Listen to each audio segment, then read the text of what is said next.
Hello, Comgrid family. So here I am Larif Fatima. I hope you are doing well.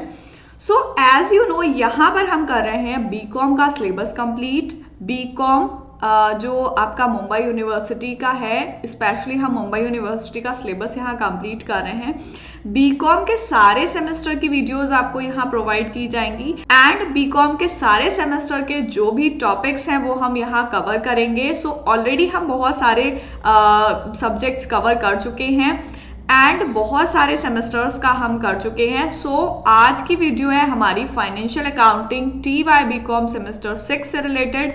सो आज की video में हम देखेंगे financial accounting third year में जो आपका सेमेस्टर 6 का अकाउंट्स है। सो उसमें आपका एक सब्जेक्ट है फाइनेंशियल अकाउंटिंग। यहाँ पर हम आज देखने वाले हैं syllabus and paper pattern and फिर इसकी हम डिटेल वीडियो हर टॉपिक की यहाँ पर बनाने वाले हैं। सो आपको अगर इसका डिटेल पढ़ना है, सारी वीडियोस देखनी है, देन आपको time to time third year semester 6 की वीडियोस देखनी है एंड यहाँ पर आपको सारी चीजें प्रोवाइड की जा रही हैं, सिलेबस, पेपर पैटर्न। सबसे पहले आपका जब भी टाइम टेबल आता है देन आपको सबसे पहले जरूरत पड़ती है सिलेबस की कि क्या क्या हमारे सिलेबस में है एंड कौन से सेमेस्टर में हमारा कितना सिलेबस है, क्या हमें कवर करना है। एंड बहुत सारे स्टूडेंट्स ये भी देखते हैं कि हम कितना सिलेबस कवर कर लें जिससे हम पास हो जाएं। ठीक है, सो आज की वीडियो में हम सिलेबस के बारे में बात करने वाले हैं सेमेस्टर 6 के। सो चलिए स्टार्ट करते हैं आज की वीडियो एंड देखते हैं कि फाइनेंशियल अकाउंटिंग में हमारे कौन कौन से यूनिट्स कवर करने हैं। So here first is accounting standard 14 जो है आपका अमेलगमेशन, एब्जॉर्प्शन, एक्सटर्नल रिकंस्ट्रक्शन। सो जो आपकी फर्स्ट यूनिट है वो अकाउंटिंग स्टैंडर्ड 14 की है एंड सेकेंड है अकाउंटिंग स्टैंडर्ड 14 का amalgamation, absorption and external reconstruction second. ठीक है, देन उसके बाद थर्ड टॉपिक जो है वो है accounting of transactions of foreign currency. Then fourth है लिक्विडेशन ऑफ कंपनीज। ये लिक्विडेशन ऑफ कंपनीज एंड हमारा अमेलगमेशन, एब्जॉर्प्शन जो है वो थोड़ा सा लिंक है। ठीक है, लिक्विडेशन क्या होता है, कंपनी का बंद होना, एब्जॉर्प्शन, एक्सटर्नल रिकंस्ट्रक्शन भी उसी से रिलेटेड है। सो थोड़ा सा हम कह सकते हैं कि सेम रहेगा। एंड सेमेस्टर 5 जो है हमारा under writing of shares and debenture. जैसे कि आपने प्रीवियस सेमेस्टर जो किए हैं उसमें issue of debenture, issue of shares किया है, redemption of debenture, redemption of shares किया है एंड ऑलरेडी आपको सारी वीडियोस ये प्रोवाइड की गई हैं। सो यहाँ पर इस सेमेस्टर में आपको अंडर राइटिंग करना है शेयर्स एंड डिबेंचर का। देन लास्ट यूनिट है आपकी accounting for limited liability partnership, LLP जो है वो है आपका लास्ट टॉपिक। ठीक है, सो ये तो आपका यूनिट वाइज हो गया कि कौन कौन सी यूनिट आपको कवर करनी है। देन यहाँ पर एक यूनिट में क्या डिटेल सिलेबस है, क्या सारे टॉपिक्स हैं वो भी आपको देखने हैं and the detailed syllabus is here. First है आपका accounting standard, then accounting standard में आपका डिटेल सिलेबस है नेचर ऑफ मर्जर, परचेज। ये सारे टॉपिक्स यहाँ पर हम कवर करने वाले हैं। Meaning, computation of purchase consideration, problem based on purchase method only. So देखो सेमेस्टर 6 जो है आपका, सो सेमेस्टर 6 में यहाँ पर आपको बोला है nature of merger and purchase. So merger वाला जो पॉइंट है वो आपके सिलेबस में कवर नहीं होगा, सिर्फ परचेज वाला पॉइंट कवर होगा।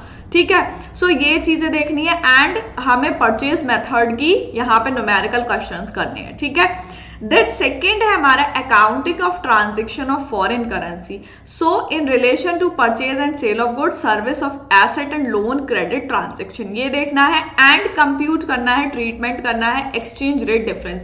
एक्सचेंज रेट डिफरेंस मतलब कि जो करेंसी होती है, ये तो हमें प्रैक्टिकली पता है कि करेंसी जो भी अदर कंट्रीज की होती है, सो उसमें क्या होता है, एक्सचेंज रेट करना पड़ता है। जैसे किसी जो है कंट्री की करेंसी बहुत ज्यादा है एंड किसी कंट्री की कम है, सो जब वहां पर करेंसी एक्सचेंज होगी देन वो एक्सचेंज रेट हम कैसे निकालेंगे, कैसे एक्सचेंज होगी, ठीक है, उसका कैलकुलेशन करना है।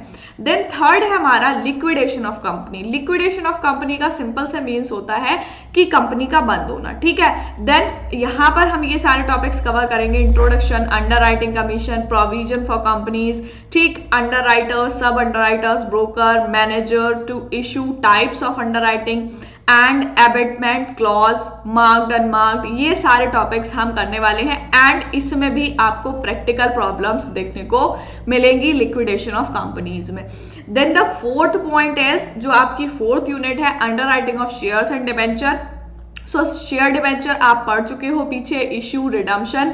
देन यहां पर आपको करना है underwriting, meaning of liquidation and winding up. जब वाइंडिंग अप होती है तब होता है प्रेफरेंशियल पेमेंट, जो प्रेफरेंस शेयर होते हैं उनको सबसे पहले पेमेंट की जाती है। And overriding preferential payment, preparation of statement of fair deficit surplus amount and liquidators final statement of account. ये हो जाएगा आपका शेयर एंड डिवेंचर में। Then the last unit is accounting for limited liability partnership. LLP जो होती है, limited liability partnership जो होती है, उसको आप किस तरीके से करोगे। सो स्टैच्यूटरी प्रोविजंस है, conversion of partnership into LLP and final accounts. यहाँ पर भी आपको प्रैक्टिकल क्वेश्चंस देखने को मिलेंगे।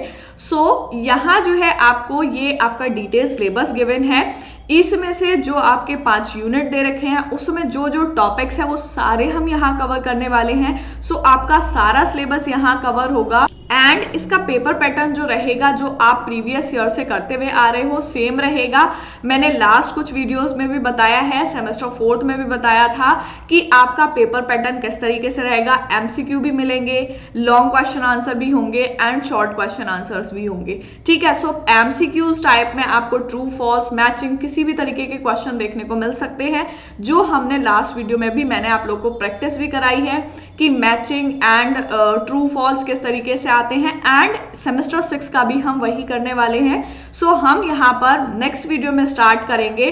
फर्स्ट यूनिट हमारा है accounting standard 14, amalgamation, absorption and external reconstruction. So यहाँ पर नेक्स्ट वीडियो में हम करने वाले हैं अपने जो भी सिलेबस है उसको स्टार्ट करेंगे एंड देन अकॉर्डिंगली सारा सिलेबस यहाँ पर कंप्लीट करेंगे। सो मिलते हैं नेक्स्ट वीडियो में, तब तक के लिए गुड बाय।